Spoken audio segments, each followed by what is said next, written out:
Assalamualaikum and very warm good morning to all. Welcome back to all in my channel. Today we are going to continue for standard 11 subject economics chapter number 6 market. Today's topic is monopolistic competition definition and second topic is characteristics of monopolistic competition. This is the fifth part of this chapter. Learn it properly, concentrate here, and let's start today's topic with today's topic monopolistic competition. Monopolistic competition. In reality, markets are neither perfectly competitive market nor pure monopoly markets. A mixed form of both is found. There is coexistence of partial monopoly and partial perfect competition in market, which is known as monopolistic competition. The major types of market observed is monopolistic. Last video में मैंने आपको perfect competition market explain किया था, जो market में full competition होती है producers के बीच में या फिर सेलर्स के बीच में, और उसके बाद मैंने आपको मोनोपोली मार्केट एक्सप्लेन किया था जिसमें सिर्फ एक प्रोड्यूसर या फिर एक सेलर होता है, वहाँ पे कोई कंपटीशन नहीं होता। बट ये मार्केट है उसमें तो पार्शियली कंपटीशन भी है और पार्शियली मोनोपोली भी है। ये दोनों चीज़ से जो एक मार्केट में देखने को मिलती है उसे यहाँ पे मोनोपोलिस्टिक कंपटीशन बोला जाता है। यानी हाफ कैरेक्टरिस्टिक्स हमें कंपटीशन मार्केट के दिखाई देते हैं और हाफ कैरेक्टरिस्टिक्स हमें मोनोपोली के दिखाई देते हैं, तो ऐसे मार्केट को हम यहाँ पे मोनोपोलिस्टिक कंपटीशन मार्केट बोलेंगे। Monopolistic competition definition. According to Professor Camberlin, perfect competition and perfect monopoly coexist in a market known as monopolistic competition. Very easy definition.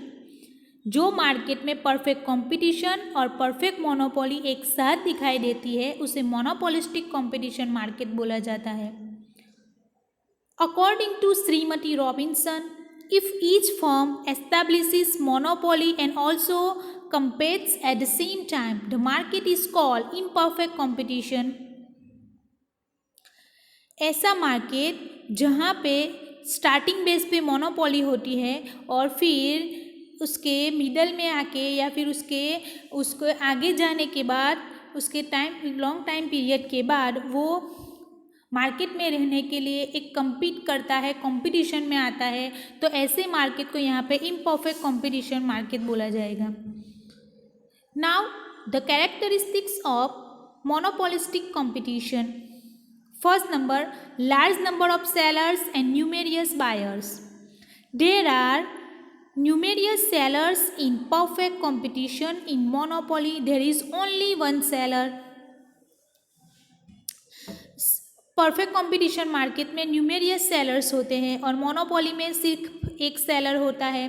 While in monopolistic competition there are many sellers, यानी monopolistic competition में sellers ज़्यादा होते हैं।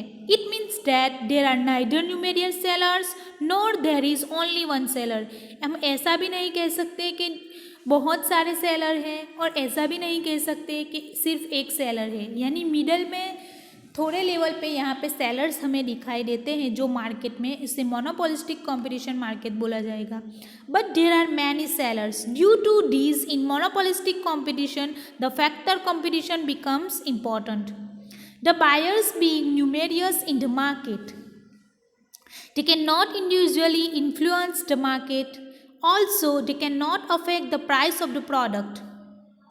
यहाँ पे buyers unlimited होते हैं, numerous होते हैं और वो इंडिविजुअली यहाँ पे इन्फ्लुएंस नहीं होते और इंडिविजुअली वो अफेक्ट भी नहीं होते प्राइस से और प्रोडक्ट से, स्पेशली दिस मार्केट में। Number 2, product differentiation. This is distinct characteristics of monopolistic competition. It means that a product is different from another product in terms of form, quality and nature. ये एक important characteristics है बाकी के market के through जो monopolistic competition market को different बनाता है। जो कैरेक्टरिस्टिक्स ये है कि यहाँ पे जो प्रोडक्ट है उसमें डिफ्रेंशिएशन देखने को मिलता है, उसकी क्वालिटी के थ्रू, उसके नेचर के थ्रू, उसके पैकिंग के थ्रू हमें यहाँ पे एक चेंजेस डिफरेंट दिखाई देता है। When a producer produces a product, there are possibility that there are minor differences in the products in terms of form, fragrance, taste, shape, weight and quality. Due to these minor differences, the products can be called different. ये market के through हम अगर देखें तो यहाँ पे हमें उस जो एक प्रोडक्ट है वो दूसरी प्रोडक्ट से, उसके सिमिलर कंपनी की प्रोडक्ट से उसकी जो प्रोडक्ट है वो थोड़े लेवल पे डिफरेंट होती है, जैसे कि उसकी फ्रेग्रेंस के थ्रू, उसके टेस्ट के थ्रू, उसके वेट के थ्रू, उसके शेप के थ्रू, उसकी क्वालिटी के थ्रू यहाँ पे डिफ्रेंसिएशन देखने को मिलता है। Now third characteristics, free entry and exit of firms. The free movement of firms means the unrestricted entry and exit of firms. The supernormal profit attracts the firms freely in the market. Even when the firms suffer losses, they are free to exit from market. जैसे कि आप competition market में देखेंगे तो freely entry हो सकती थी और फ्रीली एग्जिट हो सकती थी, बट मोनोपोली मार्केट में ऐसा नहीं था। वहाँ पे एंटर करना पॉसिबल नहीं था। यानी ये मार्केट में कोई फर्म फ्रीली एंटर भी कर सकता है और एग्जिट भी कर सकता है। सपोज उसे उसके हिसाब से प्रॉफिट मार्जिन मिलता है तो वो अपना बिजनेस कंटिन्यू रखता है। सपोज उसे लॉस होता है तो वो बिजनेस में से इजीली एग्जिट भी कर सकता है। The free entry and exit of firms occurs only for short period of time. This means that the firms enter freely by attraction of supernormal profit and exit freely when they suffer losses. When there is normal profit, the free entry and exit of the firm decreases and stops. The firms are not attracted by the normal profit, so the firms do not enter in the market. Similarly, the firms in the market do not exit as they are not suffering losses. जो initially base है वहाँ पे super profit मिलता है तो उससे attract होके बहुत सारे फर्म्स उसमें एंट्री करते हैं, बट यहाँ पे वो एक थोड़े पीरियड के लिए होता है कि आप उसे फ्रीली एग्जिट हो सकते हैं। बट नाउअडेज वो चीज़ फ्री एंट्री हो सकती है और एग्जिट भी फ्रीली हो सकती है, बट नाउअडेज उसमें ये चीज़ें मार्केट में थोड़ी कम लेवल पे दिखाई दे पड़ती है और इसीलिए फर्म्स इजीली मार्केट में से एग्जिट नहीं कर सकता नाउअडेज। तो इसीलिए ये एक थोड़े टाइम के लिए फ्रीली एग्जिट हो सकता है, बट लॉसेस बड़े लेवल पे होता है तब बहुत सारे फर्म उसमें से फ्रीली कोई भी हिसाब से कोई भी कंडीशन के थ्रू वो अपने मार्केट में से अपने फर्म को एग्जिट कर सकता है। Now selling cost. The expenses done for selling the product are called selling cost. The selling cost includes the packing, making the product attractive, sales taxes, transportation expenses given to wholesale and retail traders, showroom expenses, a specific amount expended for sales, prices, gift, and the most important being the advertisement cost. The selling cost does not include the production expenses.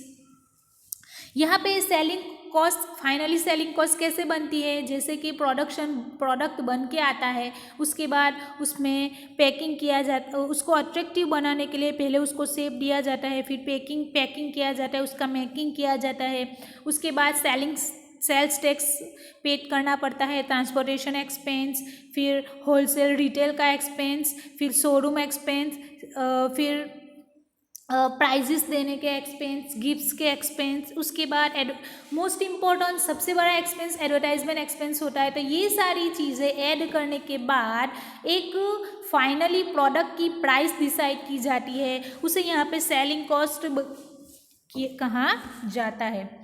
The selling cost is a typical characteristics of monopolistic market. This is not seen in monopoly or perfect competition. In this monopolistic competitive market, the sellers try to attract the consumers through the selling expenses. The product difference in the market gives a particular identity to a product. So there can be possibility of selling cost. For example, mobile phones, shops, etc. have different advertisements. ये market में आप देखेंगे तो एक ये बाकी के market से एक अलग कैरेक्टरिस्टिक्स है कि उसकी सेलिंग कॉस्ट यहाँ पे एक सेलिंग कॉस्ट बन के आती है, क्योंकि यहाँ पे एडवर्टाइजमेंट किया जाता है, पैकिंग किया जाता है, और अपना जो फर्म का प्रोडक्ट है वो दूसरे प्रोडक्ट से डिफरेंट कैसे है, वो डिफ्रेंसिएशन यहाँ पे क्रिएट करना पड़ता है। तो इसके लिए ये एक सेलिंग कॉस्ट बनाना पड़ता है। और इसके लिए यहाँ पे एक एग्जांपल दिया है कि जैसे कि डिफरेंट कंपनीज़ के जो मोबाइल्स होते हैं वो एक मोबाइल दूसरे मोबाइल की तरह फीचर्स तो रखता है, बट उसमें एक अलग से क्वालिटी होती है जो दूसरे एक मोबाइल से दूसरे मोबाइल को डिफरेंट बनाता है। इसी तरह से सोप, तो ये एक ऐसा कैरेक्टरिस्टिक्स है जो सिर्फ हमें मोनोपोलिस्टिक कंपटीशन मार्केट में दिखाई देता है। Now competition other than price. Monopolistic market has competition of price and also competition other than price. The sellers keeping the price fixed try to attract the consumers by advertisement and compete by modifying the quality. The sellers try to attract the consumers and compete on the basis of factors other than price. यहाँ पे competition भी है और price के हिसाब से competition होता है। जो प्रोड्यूसर होते हैं वो उनकी प्राइस को फिक्स रखते हैं और वही फिक्स प्राइस से वो ज़्यादा से ज़्यादा कंज्यूमर को अट्रैक्ट करके अपनी चीज़ को सेलिंग करने के लिए यहाँ पे वो कंपटीशन के साथ प्राइस का फैक्टर भी यहाँ पे दिखाई देता है। जो सेलर्स हैं उनको किस में यहाँ पे इंटरेस्ट बनता है, वो factors other than price, that means उनको प्राइस पे यहाँ पे ज़्यादा से ज़्यादा उनको दिलचस्पी होती है। Now 6 number characteristics, imperfect knowledge regarding the market. The buyers and sellers do not have the complete knowledge related to the market. They are not aware of identical and substitute products. So the price of identical or substitute product are either high or low, resulting into different price of substitute products. There are many firms producing identical or substitute products. The firms compete by creating a new identity of the product and thus establishes monopoly-like situation. This is precise a monopolistic competition. Characteristics of a monopolistic competition. Imperfect knowledge होती है ये market में और competition थोड़े level पे होती है, इसीलिए एक जो प्रोड्यूसर है वो दूसरे प्रोड्यूसर के जो प्रोडक्ट है उसकी क्वालिटी पर वो ज़्यादा बेस पे उस पर कोई कंसंट्रेट नहीं करता। इसीलिए यहाँ पे जो डिमांड के अकॉर्डिंग जो नॉलेज होना, कंज्यूमर के डिमांड के अकॉर्डिंग जो प्रोडक्ट के बारे में नॉलेज होना चाहिए वो थोड़े लेवल पे दिखाई देता है बाकी के मार्केट के कंपेयर में। तो इसीलिए जो सब्स्टिट्यूट गुड प्रोडक्ट है वो भी यहाँ पे कम देखने को मिलती है। तो यहाँ पे हमने देखा मोनोपोलिस्टिक कंपटीशन की डेफिनेशन और उसके कैरेक्टरिस्टिक्स। स्टूडेंट्स आपको इसे अच्छी तरह से समझना है और उसे अपनी नोटबुक में लिखना है। और अगर आपको इसके ये टॉपिक में से कोई क्वेरी है तो प्लीज़ आप मुझे कमेंट बॉक्स में या फिर मेरे पर्सनल नंबर पे आप मुझसे पूछ सकते हैं। इंशाल्लाह I will explain it another way. Till then, be safe. Assalamu alaikum.